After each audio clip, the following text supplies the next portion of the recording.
ಸ್ನೇಹಿತರೆ ನಮಸ್ಕಾರ. ನಾನು ನಿಮ್ಮ ರಾಕೇಶ್ ಶಾರುಂಡಿ. ಬೆಳ್ತಂಗಡಿಯ ಸುಮಂತ್ ಸಾವಿಗೆ ನ್ಯಾಯ ಬೇಕು. ಪ್ರತಿಭಾವಂತ ವಿದ್ಯಾರ್ಥಿಯನ್ನು ವಿನಾಕಾರಣ ಬಾವಿಯಲ್ಲಿ ಬಿಸಾಕಿದವರು ಯಾರು? ಇಂಥ ಏಯ ಕೃತ್ಯಗಳು ಬೆಳ್ತಂಗಡಿಯ ಸುತ್ತಮುತ್ತವೇ ನಡೀತಾ ಇರೋದು ಯಾಕೆ? ಬಡವರ ಮಕ್ಕಳಿಗೆ ಆದಂಥ ಅನ್ಯಾಯಕ್ಕೆ ನ್ಯಾಯ ಯಾರು ಕೇಳಬೇಕಾಗಾದ್ರೆ? ಹೀಗೆ ಅನೇಕ ಪ್ರಶ್ನೆಗಳು, ಜನರ ಆಕ್ರೋಶ ಬೆಳ್ತಂಗಡಿಯ ಸ್ಥಳೀಯ ಸುತ್ತಮುತ್ತಲವರಲ್ಲಿರೋದು.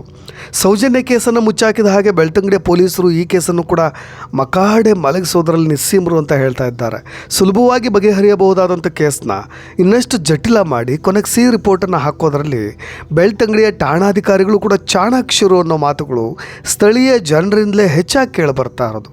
ಅಲ್ಲಿನ ಪೊಲೀಸ್ ಅಧಿಕಾರಿಗಳ ಮೇಲಂತರೂ ಜನರ ವಿಶ್ವಾಸವೇ ಕಳೆದು ಹೋಗ್ತಾ ಇದೆ.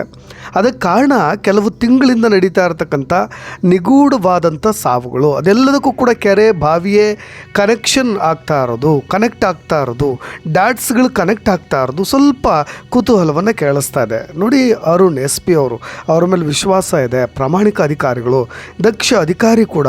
ಆದರೆ ನ್ಯಾಯ ಯಾಕೆ ಸಿಗ್ತಾ ಇಲ್ಲ? ಇಷ್ಟು ತಡವಾಗ್ತಾ ಇರೋದು ಯಾಕೆ?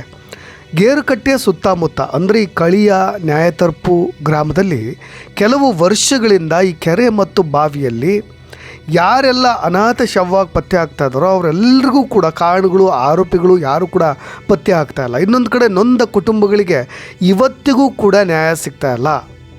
ಅವರು ಇವತ್ತಲ್ಲ ನಾಳೆ ಯಾರು ಆರೋಪಿಗಳು, ಈ ಥರದ ಕೃತ್ಯವನ್ನು ಎಸಗಿದವರು ಯಾರು ಅನ್ನೋ ಕುತೂಹಲದಲ್ಲೇ ಇದ್ದಾರೆ. ನ್ಯಾಯ ಸಿಗದಂತೆ, ಆರೋಪಿಗಳೇ ಪತ್ತೆಯಾಗದಂತೆ ಈ 4 ಗಂಭೀರ ಪ್ರಕರಣಗಳ ಬಗ್ಗೆ ಪೊಲೀಸ್ ತನಿಖೆ ನಡೆಸ್ತಾ ಇದೆಯೋ ಅಥವಾ ನಡೆಸ್ದೇನೆ ಸುಮ್ಮನಿದೆಯೋ ಅಥವಾ ಹಳ್ಳ ಹಿಡಿಸಿಬಿಟ್ಟಿದೆಯೋ ಅನ್ನೋ ಕುತೂಹಲ. ಈ ಥರದ ಒಂದು ಚರ್ಚೆ ಯಾಕೆ ಶುರುವಾಗಿದೆ ಅಂದರೆ, ಈ ಸುಮಂತ್ ಪ್ರಕರಣ ನಡೆದ ಬೆನ್ನಲ್ಲೇ ಮತ್ತೆ ಮುನ್ನೆಲೆಗೆ ಬಂದಿರೋದು ಎಲ್ಲ ಸ್ಥಳೀಯರನ್ನು ಕೂಡ ಕಾಡ್ತಾ ಇದೆ. ಇವೆಲ್ಲದಕ್ಕೂ ಕೂಡ ಯಾರು ಕಾರಣ ಅನ್ನೋ ವಿಚಾರವಾಗಿ ಬೆಳ್ತಂಗಡಿ ತಾಲೂಕಿನ ಕಳಿಯ ಗ್ರಾಮದ ಗೇರುಕಟ್ಟೆ ಪೇಟೆಯ ಬದಿಯಲ್ಲಿರ್ತಕ್ಕಂಥ ಕೆರೆಯಲ್ಲಿ ಮೊದಲನೇದಾದಂಥ ಒಂದು ಘಟನೆ ನಾನು ಹೇಳ್ತಾ ಇರೋದು. ಒಬ್ಬ ಹಿಂದಿ ಭಾಷಿಕನ ಮೃತದೇಹ ಪತ್ತೆ ಆಗುತ್ತೆ. ಅದಕ್ಕೆ ಯಾರು ಕಾರಣ? ಇದು ಯಾವುದಾದ್ರೂ ಪಿತೂರಿನ ಷಡ್ಯಂತ್ರವ ಅಥವಾ ಹಳೆಯ ವೈಷಮ್ಯವ? ಯಾಕೆ ಈ ಥರದ ಕೃತ್ಯವನ್ನು ಮಾಡಿದ್ರು? ಎಲ್ಲವೂ ಕೂಡ ನಿಗೂಢವಾಗಿ ಉಳಿಯುತ್ತೆ. ಈ ಪ್ರಕರಣದ ಪೊಲೀಸ್ ತನಿಖೆ ಯಾವ ಹಂತದಲ್ಲಿ ಮೂಲೆ ಸೇರ್ತೋ ಅನ್ನೋದೇ ಸ್ಥಳೀಯರ ಕುತೂಹಲ. ಎಲ್ಲವನ್ನು ಕೂಡ ಮಕಾಡೆ ಮಲಗಿಸ್ಬಿಟ್ರ, ಮುಚ್ಚಾಕಬಿಟ್ರ, ಸಿ ರಿಪೋರ್ಟ್ ಹಾಕಿಬಿಟ್ರ ಅನ್ನೋ ಸ್ಥಳೀಯರಲ್ಲಿ ಒಂದು ಅನುಮಾನ ಸಹಜವಾಗಿ ಕಾಡ್ತಾ ಇರೋದು. ಸಂಶಯಗಳಿಗೆ, ಕುತೂಹಲಗಳಿಗೆ ಉತ್ತರ ಇವತ್ತಿಗೂ ಕೂಡ ಸಿಗ್ತಾ ಇಲ್ಲ. ಅಷ್ಟರಲ್ಲಿ ಒಂದು ಸೆಕೆಂಡ್ ಕೇಸ್ ನಡೆಯುತ್ತೆ. ಎರಡನೆಯದಾಗಿ ಪ್ರಕರಣ ಕಳೆದ ವರ್ಷ ಸ್ಥಳೀಯ ನಿವಾಸಿ ಆತನ ಒಂದು ಕೃತ್ಯ ಮತ್ತಿತರ ಪ್ರಕರಣಗಳ ಆರೋಪಿನೂ ಕೂಡ ಆಗಿರ್ತಾನೆ. ಫಾರೂಕ್ ಆತನ ಮೃತದೇಹ ಅದೇ ಕೆರೆಯಲ್ಲಿ ಪತ್ತೆ ಆಗುತ್ತೆ. ಫಾರೂಕ್ ಹಳೆಯ ಸೇಡಿದೆ ಅಂತ ಭಾವಿಸ್ಬೋದು, ಯಾಕೆಂದರೆ ಹಳೆಯ ಪ್ರಕರಣಗಳ ಆರೋಪಿ ಕೂಡ ಆತ. ಕೆರೆಯಲ್ಲಿ ಆಗಿದ್ದಂತಹ ಈತನ ಈ ಕೃತ್ಯ ಇದೆಯಲ್ಲ, ಇದು ಯಾರಾದರೂ ಮಾಡಿದ್ದ ಅನ್ನೋದು ಸ್ಥಳೀಯರ ಪಾಲಿಗೆ ಇವತ್ತಿಗೂ ಕೂಡ ಪ್ರಶ್ನೆ ಆಗೋಳ್ದಿರೋದು. ಆತನೇ ಹೋಗಿ ಕೆರೆಯಲ್ಲಿ ಏನಾದರೂ ಜಂಪ್ ಮಾಡಿಬಿಟ್ಟು ಹಳೆಯ ವೈಷಮ್ಯಗಳು ಅದನ್ನೆಲ್ಲವನ್ನೂ ಕೂಡ ಪಕ್ಕಕ್ಕೆ ಇರೋಣ. ಆದರೆ ಈ ಕೃತ್ಯಗಳನ್ನು ಮಾಡ್ತಾ ಇರೋದು ಯಾರು? ಸ್ನೇಹಿತರೆ, ನಾನು ಇನ್ನೊಂದು 3ನೇ ಕೇಸನ್ನು ಹೇಳ್ತೇನೆ. ಕಳೆದ ವರ್ಷ ಆಗಸ್ಟ್ 26ರಂದು ಅದೇ ನ್ಯಾಯತರ್ಪು ಗ್ರಾಮದ ಪಲ್ಲಾದೆ ಎಂಬಲ್ಲಿ ಕಣಿಯೂರು ಗ್ರಾಮದ ಕುಂಡಗುರಿ ನಿವಾಸಿ ಕೊರಗು ಅನ್ನೋರ ಪುತ್ರ ಶ್ರೀಧರ, ವಯಸ್ಸು 36, ವಿವಾಹಿತ ಯುವಕನ ಆ ಒಂದು ಮೃತದೇಹ ಕೆರೆಯಲ್ಲಿ ಸಂಶಯಾಸ್ಪದವಾಗಿ ಪತ್ತೆ ಆಗುತ್ತೆ. ಅದು ಪೂರ್ವಯೋಜಿತ ಕೃತ್ಯವೋ ಅಥವಾ ಯಾರಾದರೂ ಮಾಡಿದ್ದ ಅಥವಾ ಆಕಸ್ಮಿಕವಾಗಿ ಆತನೇ ಹೋಗಿ ಬಿದ್ದಿದ್ದ, ಕಾಲ್ಜಾರು ಬಿದ್ದಿದ್ದ, ಒಂದು ದೊಡ್ಡ ಬಲವಾದಂಥ ಸಂಶಯಗಳು ವ್ಯಕ್ತವಾಗುತ್ತೆ.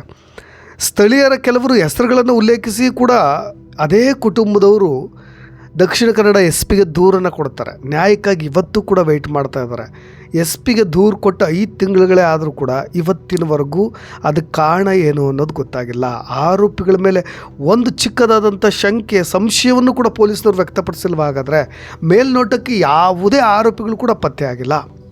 ನೋಡಿ, ಇವೆಲ್ಲವೂ ಕೂಡ ಹಸಿಯಾಗಿರಬೇಕಾದ್ರೆ, ಇನ್ನೂ ಕೂಡ ಹಸಿ ಬಿಸಿಯಾದಂಥ ಸುದ್ದಿಗಳಾಗಿರುವಾಗ, ಶ್ರೀಧರನ ನಿಗೂಢ ಸಾವಿನ ಪ್ರಕರಣದ ತನಿಖೆ ಇನ್ನೂ ಕೂಡ ಅಪೂರ್ಣವಾಗಿ ಉಳಿದಿರಬೇಕಾದ್ರೆ, ನಿಮಗೆಲ್ಲ ಗೊತ್ತಿದೆ, ಇದೇ ಸಂಕ್ರಾಂತಿಯ ದಿನ ಜನವರಿ 14, 2026 ಓಡಿಲ್ನಾಳ ಗ್ರಾಮದ ಸಂಬೋಳ್ಯ ನಿವಾಸಿ ಸುಬ್ರಹ್ಮಣ್ಯ ನಾಯಕ್ ಮತ್ತು ರತ್ನ ದಂಪತಿಯ ಪುತ್ರ ಸುಮಂತ್, ಒಂದು ಮಿಡಲ್ ಫ್ಯಾಮಿಲಿ.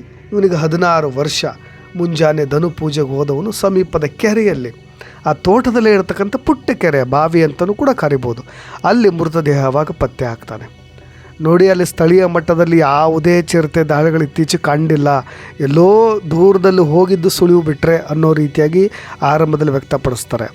ಆತ ನೀರು ಕುಡಿದಿದ್ದಿರ್ಬೋದು, ಆತನ ತಲೆಯ ಮೇಲಿನ ಗಾಯಗಳಿರ್ಬೋದು. ಪ್ರತಿಭಾವಂತ ವಿದ್ಯಾರ್ಥಿಯಾಗಿದ್ದಂಥ ಸುಮಂತ್ ನಿಗೂಢವಾದಂಥ ಈ ಕೃತ್ಯ, ಈ ಪ್ರಕರಣದ ಹಿಂದೆ ಪೊಲೀಸ್ನವರೇನೋ ದಾಖಲೆ ಎಲ್ಲವನ್ನೂ ಕೂಡ ಕಲೆ ಹಾಕ್ತಾರೆ. ಇವತ್ತಿಗೂ ಕೂಡ ತನಿಖೆ ನಡೆಸ್ತಾ ಇದ್ದಾರೆ. 4 ಟೀಮ್ ರಚನೆ ಮಾಡಿದ್ದಾರೆ. ಜನರು ಕೆಟ್ಟ ಕಮೆಂಟ್ಸ್ಗಳನ್ನು ಕೂಡ ಮಾಡ್ತಿದ್ದಾರೆ. ಯಾಕೆಂದರೆ 4 ತಂಡಗಳು ಏನಕ್ಕೆ ಮಾಡಿರೋದು? ಕುಂಟೆಬಿಲ್ಲೆ ಆಡ್ಲಿಕ್ಕೆ, ಕಬಡ್ಡಿ ಆಡ್ಲಿಕ್ಕೆ ಅನ್ನೋ ರೀತಿಯಾಗಿ ತಮಾಷೆಗಳನ್ನು ಮಾಡ್ತಾ ಇದ್ದಾರೆ.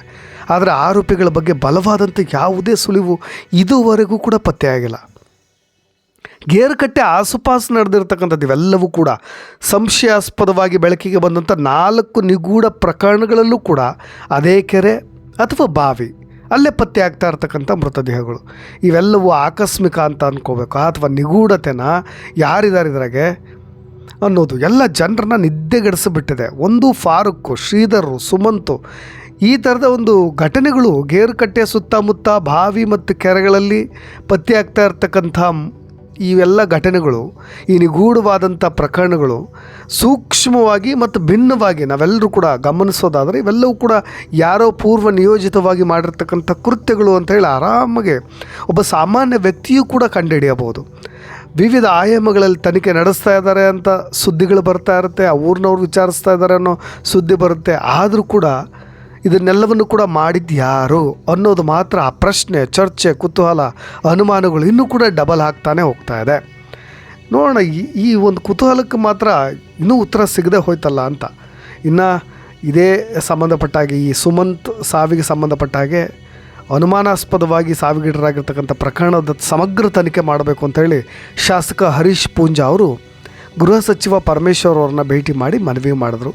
ಆದರೆ ಇಲ್ಲಿಯವರೆಗೂ ಕೂಡ ಪ್ರಕರಣದ ಕುರಿತಂತೆ ಯಾವುದೇ ಮಾಹಿತಿ ಕೂಡ ಪೊಲೀಸ್ ಇಲಾಖೆ ಕೊಟ್ಟಿಲ್ಲ. ಎಲ್ಲಿಯವರೆಗೂ ಬಂದಿದೆ, ತನಿಖೆ ಯಾವ ಹಂತದಲ್ಲಿ ಸಾಗ್ತಾ ಇದೆ, ಯಾರಾದರೂ ಸಿಕ್ಕಿದಾರಾ, ಯಾರ ಮೇಲಾದರೂ ಅನುಮಾನ ಇದೆಯಾ, ಒಂದು ಹಂತಕ್ಕೆ ಅವರು ರೀಚ್ ಆಗಿದ್ದಾರಾ, ಇವೆಲ್ಲವೂ ಕೂಡ ತಪ್ಪಿತಸ್ಥರಿಗೆ ಮಾತ್ರ ಶಿಕ್ಷೆ ಆಗಬೇಕು, ಸಮಗ್ರ ತನಿಖೆಗೆ ಆದೇಶ ನೀಡಬೇಕು ಅನ್ನೋ ನಿಟ್ಟಿನಲ್ಲಿ ಅಲ್ಲಿನ ಶಾಸಕರು ಕೂಡ ಅವರು ಒಂದು ರೀತಿಯ ಪ್ರಯತ್ನವನ್ನು ಕೂಡ ಮಾಡ್ತಾ ಇದ್ದಾರೆ.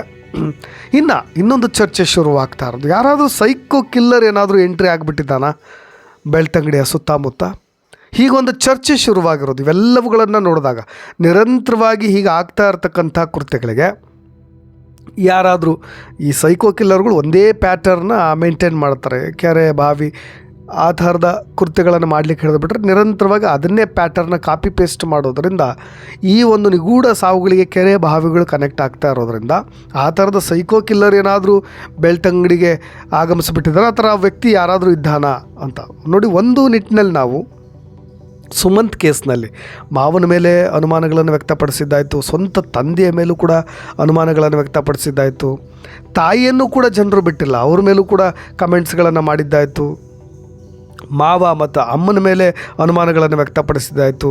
ಇದೇ ಸುಮಂತ್ ತಾಯಿಗೆ ಅಣ್ಣ ಸಂಬಂಧಿ, ಆ ಥರದ ಅನುಮಾನಗಳನ್ನು ವ್ಯಕ್ತಪಡಿಸಿದ್ದಾಯಿತು. ಇನ್ನು ಇದೇ ಮಾವ ಲಕ್ಷ್ಮೀನಾರಾಯಣ ಅವರ ಪೂರ್ವ ಹಿನ್ನೆಲೆ, ಕೇರಳದ ಮನೆ, ಅಲ್ಲಿನ ಆ ಅಕ್ಕಪಕ್ಕದವರ ಮನೆಯನ್ನು ವಿಚಾರಿಸಿದ್ದಾಯಿತು. ಈ ಥರದ ಒಂದು ಸ್ಥಳೀಯ ಮಟ್ಟದ ತನಿಖೆ ಒಬ್ಬ ಇಂಡಿವಿಜುವಲ್ ಜರ್ನಲಿಸ್ಟ್ಗಳಿಂದ ಆಗ್ತಾ ಇದೆ. ಆದರೆ ಈ ಕೆಲವರು ಬಾವಿ ಇರ್ತಕ್ಕಂಥ ಜಾಗದ ಬಗ್ಗೆನೇ ಕುತೂಹಲ ವ್ಯಕ್ತಪಡಿಸಿದ್ರು, ಅಲ್ಲೇನಾದರೂ ಅನೈತಿಕ ಚಟುವಟಿಕೆಗಳಾಗ್ತಾ ಇದೆಯಾ ಅಂತ. ಇವೆಲ್ಲವೂ ಕೂಡ ಪ್ರಶ್ನೆಗಳಾಗೇ ಉಳಿದಿವೆ. ನೋಡಿ, ಪೊಲೀಸ್ನವ್ರಿಗೆ ಒಂದು ತನಿಖಾ ಮಟ್ಟದ ಇನ್ನೊಂದಿಷ್ಟು ಪವರ್ ಅವರ ಹತ್ರ ಇರುತ್ತೆ. CDR ಸಿಗುತ್ತೆ, ಎಲ್ಲರನ್ನು ತನಿಖೆ ಮಾಡಲಿಕ್ಕೆ ಮುಕ್ತವಾದಂಥ ಅವಕಾಶಗಳಿರುತ್ತೆ. ಅವರು ಇನ್ನೊಂದು ಲೆವೆಲ್ಗೂ ಕೂಡ ರೀಚ್ ಆಗಿರ್ಬೋದು. ಆದರೂ ಕೂಡ ಇನ್ನೂ ಇಷ್ಟು ದಿನಗಳಾದರೂ ಕೂಡ ಇಂಥ ಸರಳ ಕೇಸನ್ನು ಕೂಡ ಇಷ್ಟು ಕಾಂಪ್ಲಿಕೇಟೆಡ್ ಮಾಡ್ಕೊಳ್ತಾ ಇರೋದು ಯಾಕೆ ಅನ್ನೋದೇ ಬಹಳಷ್ಟು ಜನರ ಆಕ್ರೋಶ. ನೋಡಿ, ಹೀಗೆ ಮುಚ್ಚಿ ಹೋಗ್ತಕ್ಕಂಥ ಕೇಸುಗಳು ಹೀಗೆ ಮರೆಯಾಗಿ ಬಿಡ್ತವೆ. ಅವೆಲ್ಲವಕ್ಕೂ ಕೂಡ ಉತ್ತರವನ್ನು ಕಂಡುಕೊಳ್ಬೇಕು. ಯಾರೋ ಪ್ರಭಾವಿ ಕುಟುಂಬದವರಾಗಿದ್ದರೆ ಇಷ್ಟೊತ್ತಿಗೆ ಈ ಕೇಸ್ ಬೇರೆ ಹಂತದಲ್ಲಿ ಇರ್ತಿತ್ತು ಅನ್ನೋದೇ ಜನರ ಆಕ್ರೋಶ. ಇನ್ನಷ್ಟು ಅಪ್ಡೇಟ್ಸ್ಗಳೊಂದಿಗೆ ಮತ್ತೆ ಬರ್ತೀನಿ. ಈ ಕೇಸ್ಗೆ ಸಂಬಂಧಪಟ್ಟ ಹಾಗೆ ನಿಮ್ಮ ಕಮೆಂಟ್ಸ್ ಕೂಡ ಇಂಪಾರ್ಟೆಂಟ್ ಆಗುತ್ತೆ, ಅದನ್ನು ಕೂಡ ತಿಳಿಸ್ಬೋದು. ಧನ್ಯವಾದ.